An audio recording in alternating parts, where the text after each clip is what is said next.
नमस्कार साथियों, एक बार फिर से आप सभी का हार्दिक स्वागत करता हूं, तहे दिल से इस्तकबाल करता हूं, अभिनंदन करता हूं। वेलकम यू ऑल एक नई खबर के साथ में, और बड़ी ही आपकी शानदार जानदार खबर के साथ में, जिसका आपको बहुत ही बेसब्री से इंतजार रहा। किस बात का?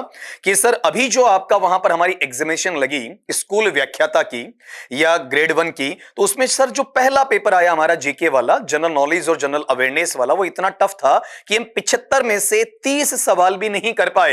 तो हमारी साल भर की 6 महीने की 18 महीने की 1.5-2 साल की मेहनत बेकार चली गई। तो सर पता नहीं कि भर्ती कब आएगी, क्या होगा। तो आप सब लोगों के लिए खुशखबरी है, और वो यही आपका वहां पर कि आरपीएससी है, राजस्थान लोक सेवा आयोग है, उसने स्कूल व्याख्याता भर्ती परीक्षा के लिए न्यू वैकेंसी 2025 में आपका नोटिफिकेशन आउट कर दिया है आपका। अर्थात आपको निराश होने की आवश्यकता नहीं है, आपकी पुरानी तैयारी काम में आने ही आने वाली है। जो कमियां आपकी रही उनको आप क्या कर सकते, दुरुस्त कर सकते हैं, और अब एक नए सिरे के साथ में, नए जोश जुनून के साथ में दोबारा वहां पर जुड़ जाइए। तो इसकी जानकारी है, मैं सीधा आपको लिए चलता हूं आरपीएससी की वेबसाइट की तरफ। तो देखो, ये राजस्थान पब्लिक सर्विस कमीशन का जो अपना मेन वेबसाइट है, न्यूज और इवेंट्स सेक्शन के अंदर देख सकते हैं कि ये 1 2 3 4 5 कॉलम 17 जुलाई 2025 के हैं। ये 16 वाला तो अलग हो गया। तो इसमें सीनियर टीचर का उन्होंने नोटिफिकेशन दिया है, आपका स्कूल लेक्चरर का दिया है, वेटरनरी डॉक्टर का वहां पर ऑफिसर वाला वो दिया है,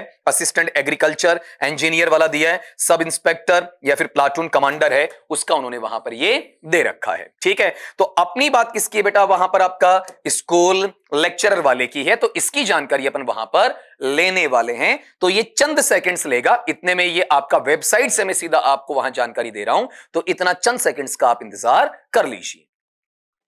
आपके चंद सेकंड्स का इंतजार है वो खत्म हुआ। यहां से ये चीज वेबसाइट पे आ गई अपने पास में, चेक करना। राजस्थान लोक सेवा आयोग अजमेर है, उसका ये डिटेल्ड एडवर्टीजमेंट है बेटा, विस्तृत विज्ञापन है आपका, जिसमें क्रमांक ये लगाई दी आपका वहां पर। आयोग द्वारा माध्यमिक शिक्षा विभाग सेकेंडरी एजुकेशन डिपार्टमेंट है, उसके लिए राजस्थान शिक्षा में राज्य एवं अधीनस्थ जो सब ऑर्डिनेट का सेवा नियम 2021 के अंतर्गत प्राध्यापक एवं कोच स्कूल शिक्षा के विभिन्न 27 विषयों के 27 सब्जेक्ट्स हैं, कुल 3225 पदों पर। बहुत अच्छी भर्ती कहूंगा इसे आपका। आयोग द्वारा माध्यमिक शिक्षा विभाग के लिए यह चीज बहुत महत्वपूर्ण रही है। ऑनलाइन आवेदन इन्होंने आमंत्रित किए हैं, बाकायदा बताया कि पद बेटा कैसे हैं, स्थायी हैं, और विभाग से प्राप्त कुल रिक्त पदों की विषयवार संख्या में पदों में कमी या वृद्धि करवाई जा सकती है। यह विभाग के स्व विवेकाधीन उनके निर्णय अनुसार रहेगा। तो हम ये नहीं कह सकते इतनी निकाली थी कम क्यों कर दी, हम ये नहीं कह सकते इतनी निकाली थी तो बढ़ा क्यों दी। ये आपका सर्वोपरि कौन रहेगा? आयोग वहां रहेगा। तो मेनली जो जो सब्जेक्ट्स हमें दिए हैं, एक बार हल्का सा इसकी रीडिंग में लगा देता हूं आपके पास में, कि हिंदी की 710 है, इंग्लिश की 307 है, संस्कृत की 70 है, राजस्थानी की 6 है, पंजाबी है उसकी 6 है, उर्दू की 140 है, हिस्ट्री की 170 है, पॉलिटिकल साइंस की 350 है, जियोग्राफी की 270 है, इकोनॉमिक्स की 34 है, सोशियोलॉजी की 22 है, पब्लिक एडमिनिस्ट्रेशन लोक प्रशासन की 2 है, होम साइंस गृह विज्ञान की 70 है, केमिस्ट्री रसायन विज्ञान की 177 है, फिजिक्स भौतिक शास्त्र की 94 है, मैथ्स गणित की 14 है, बायोलॉजी है उसकी 85 है, कॉमर्स की 430 है, कॉमर्स की बहुत है बेटा, ड्राइंग की 180 है, म्यूजिक की 7 है, फिजिकल एजुकेशन की 73 है, कोच एथलेटिक्स की 2 है, कोच बास्केटबॉल की 2 है, कोच वॉलीबॉल की 1 है, कोच हैंडबॉल की 1 है, कोच कबड्डी की 1 है, और कोच टेबल टेनिस की 1 है। टोटल 3225 3225 है। लेकिन उक्त सभी विषयों के पदों का जो वर्गवार वर्गीकरण आता है, भाई आपका शेड्यूल्ड है या नहीं है, आपका अनुसूचित है, गैर अनुसूचित है, आपका ये एससी का, ये एसटी का, ये ईडब्ल्यूएस का, ये जनरल का, ये ओबीसी का, एमबीसी का, एसबीसी का, डिवोर्स्ड का, एक्स सर्विसमैन का, इनका जो वर्गवार वर्गीकरण है वो पृथक से आयोग द्वारा शीघ्र जारी कर दिया जाएगा आपका। अब ये नोट बेटा आप लोगों के खुद के पढ़ने के वहां पर होते हैं, जहां प्रॉब्लम होती है आप मुझे कमेंट बॉक्स में डाल दीजिएगा, मैं आप बच्चों को वहां पर बताने वाला हूं। अब इसमें मोटी चीज है कि आपको एलिजिबिलिटी है, ठीक है, उसके लिए आपके एकेडमिक क्वालिफिकेशन या प्रोफेशनल क्वालिफिकेशन योग्यता क्या क्या होनी चाहिए। पद की जो अपेक्षित योग्यता चाहिए है उन्होंने कि अंतिम वर्ष की परीक्षा में सम्मिलित हुआ हो या सम्मिलित होने वाला हो। ठीक है, मतलब कुल मिला के आपका फाइनल ईयर है। जैसे मान लीजिए कि आपने एमए, एमएससी, एमकॉम पहले कर रखा है तो बीएड का फाइनल ईयर है, या बीएड आपने पहले कर रखा है तो एमए, एमएससी, एमकॉम का आपका फाइनल ईयर है।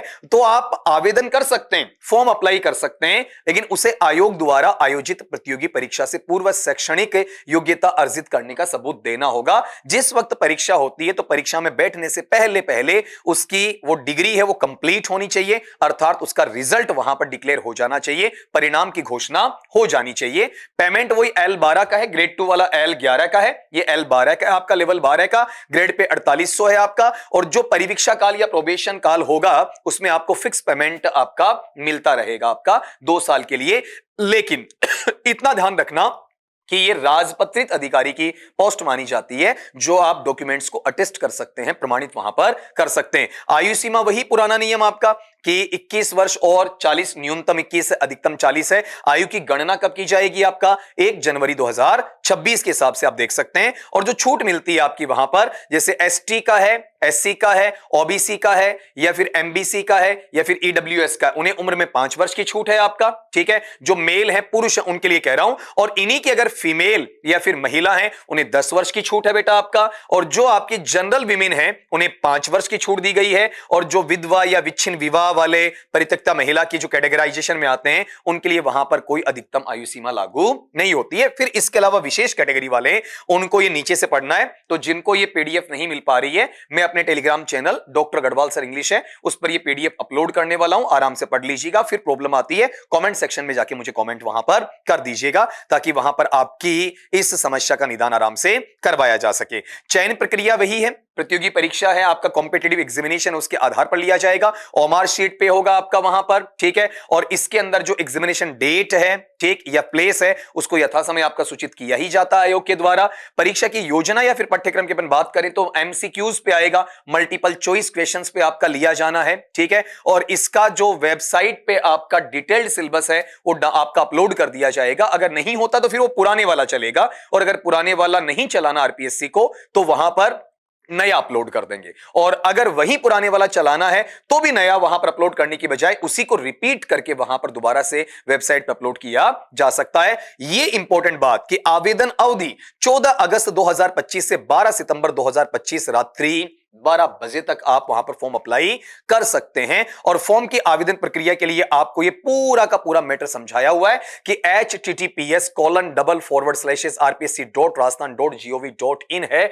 उस पर जाकर आप किस तरीके से स्टेप बाय स्टेप आपको बता रखा है, तो वो आप बेटा पीडीएफ में देखना, नहीं तो वीडियो काफी ज्यादा वहां पर लंबा हो जाना है। ओटीआर का मैं यहां से रीडिंग ना मार के नहीं बताऊंगा। ओटीआर का मतलब है वन टाइम रजिस्ट्रेशन। तो आपने जो वहां पर जहां से फॉर्म लगाया है उसके बाद में जो आपका वित्तीय वर्ष होता है, ये मैंने पहले भी वीडियो बनाया है आपका, उसके अंदर भी आप देख सकते हैं। वित्तीय वर्ष का मतलब है 1 अप्रैल से लेके आपका 31 मार्च का। इस दौरान अगर आप 2 परीक्षाओं में क्या नहीं होते हैं, शामिल नहीं होते हैं, ठीक है, एक वित्तीय वर्ष में, तो आपका ओटीआर ब्लॉक कर दिया जाता है, प्रतिबंधित कर दिया जाता है। फिर ओटीआर की सुविधा वापस लेने के लिए आपको 750 रुपए हैं वो पेमेंट देना होता है, तब ओटीआर चालू होता है। और उसी वित्तीय वर्ष में, जिस वित्तीय वर्ष में आपने पहले से गलती कर रखी है, वहां पर अगर आप फिर से 2 परीक्षाएं और नहीं देते, 2 + 2 4, तो फिर से आपका ओटीआर ब्लॉक होगा और इस बार आपको पेमेंट 1500 रुपए वहां पर देना होगा। उसके बाद में आयोग ने हमें कोई सुझाव यहां नहीं दिया, कोई निर्देश यहां पर नहीं दिया। रीजन, एक बच्चा 1 साल में वहां पर 4 एग्जाम नहीं देता है, तो इतनी एग्जाम तो निकलती हैं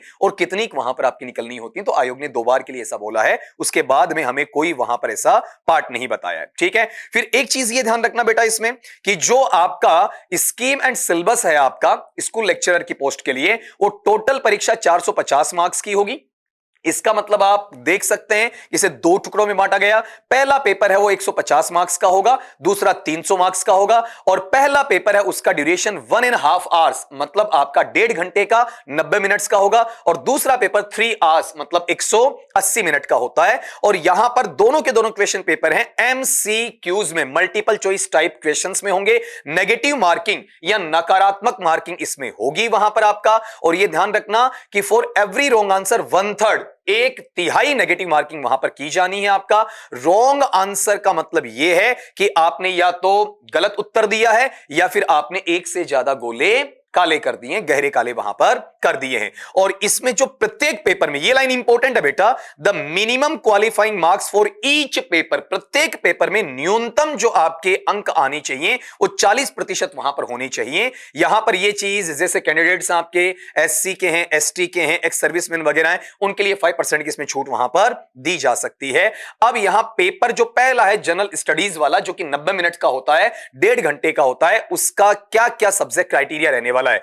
हिस्ट्री ऑफ राजस्थान है, राजस्थान का इतिहास है, इंडियन हिस्ट्री भारत का इतिहास है, with special emphasis on Indian national movement, भारतीय राष्ट्रीय आंदोलन के विशेष संदर्भ में है। मेंटल एबिलिटी है, स्टैटिस्टिक्स है आपका सेकेंडरी लेवल का, मैथमेटिक्स है सेकेंडरी लेवल का, लैंग्वेज एबिलिटी टेस्ट में हिंदी और इंग्लिश दोनों वहां आने हैं, करंट अफेयर्स होना है, जनरल साइंस होना है, इंडियन पॉलिटी होना है, मतलब सामान्य विज्ञान है या भारतीय राजनीति की बात करें अपन, राजनीति शास्त्र राजनीति विज्ञान की बात कर रहा हूं, जियोग्राफी ऑफ राजस्थान भारत का नहीं बल्कि राजस्थान का भूगोल यहां पर है, एजुकेशनल साइकोलॉजी इसी में शामिल कर दिया गया है, अब सेकंड पेपर में नहीं आ रहा है, एजुकेशनल मैनेजमेंट शैक्षिक प्रबंधन इसमें है, educational scenario in Rajasthan, Rajasthan में जो शैक्षिक परिदृश्य उसमें है, right of children to free and compulsory education act 2009, और साथ में वहां पर आपका बच्चों के लिए आपका एक तरीके से जो आरटीई वाला पैटर्न चालू किया गया था 2009 अधिनियम वाला, उसकी जानकारी आपसे पूछी जाएगी। ये पैटर्न बेटा किसका है? आपका पहले का है। दूसरे सब्जेक्ट में क्या होगा, आपको वहां पर जो सब्जेक्ट आपका है उसका सीनियर सेकेंडरी लेवल का मैटर पूछा जाएगा,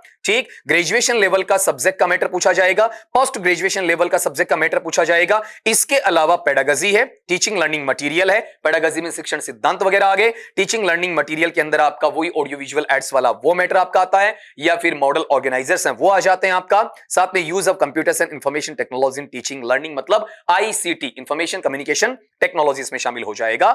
अब यहां पर ये जो पैटर्न है, ऐसा कैसा पैटर्न लगभग किसके लिए, वहां पर आपका काउच पोस्ट के लिए है, जो आप नीचे इसके अंदर वहां देख सकते हैं। तो इनके कैटेगराइजेशन में थोड़ा सा क्या किया हुआ है कि एक अलग अलग पार्ट आपका बांट कर दिया हुआ है। तो काउच की पोस्ट की तैयारी करने वाले इस पीडीएफ को थोड़ा सा ढंग से वहां पर देख सकते हैं बेटा। अब एक चीज मैं आपको यहां पर यह बोलूंगा, कौन सी, कि जब भी आप ऐसे पीडीएफ को पढ़ रहे होते हैं तो जैसे मैं स्क्रॉल करता हुआ आगे बढ़ रहा हूं, उतना जल्दी आप मत जाना बेटा। आपको एक एक लाइन को, एक एक वाक्य को, एक एक वर्ड को भली भांति पढ़ लेना है। कहीं समझ में नहीं आता है तो मुझसे वो चीज आपको पूछ लेनी है। यह ध्यान रखना कि इसमें हम लोग वीडियो की लेंथ को छोटा करने के लिए मूल मूल बातें आपको बताते हैं कि वैकेंसी आउट हो चुकी है, कौन से सब्जेक्ट की कौन सी वैकेंसी आई है, आयु सीमा क्या रही है आपका, हर पेपर में 40% लाने हैं, 5 ऑप्शन होंगे, 4 को आपको ट्राई करना है सही के लिए, नहीं आता है तो अनुत्तरित वाला है आपको टिक मार्क करना है, क्योंकि 10% से ज्यादा छोड़ने पर उसमें भी नेगेटिव मार्किंग आपकी हो जाती है आपकी। ऐसी बातें, पेपर पहला कितने मार्क्स का, दूसरा कितने मार्क्स का, कितने टाइम का है, ठीक है, सिलेबस में मोटा मोटा वहां पर क्या दिया हुआ है, ये चर्चाएं हम आप बच्चों के सामने वहां पर कर लेते हैं।